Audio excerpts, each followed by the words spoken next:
خپکیږه ما محبوبه تعالی به حضرت حبیب در کما چې خلکو به پسونه کړي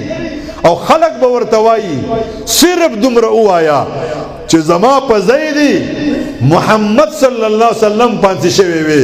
هغه ورته وی خدای خو چاړهګان کا تاسو د پیغمبر علیه السلام متعلق دا سوچ کوئ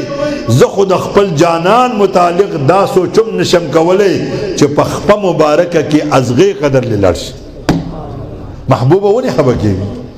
خپکیږه ما بیا به د درکما شیخ الهند په شانتي مجاهدی بیا به د درکما د مفتی محمود غونډه کې ځوانان د پارلیمنت په پلور باندې به د ختم نبوت आवाज اوچتای بیا به د درکما مولانا فضل الرحمن سے غونډه کې سړی چې 74 سال بعد عدالت تزینو د خپل پیغمبر د ناموس ته پرځ کو پلاور کې جلسه کوي هم د خپل پیغمبر د ناموس ته پر لګای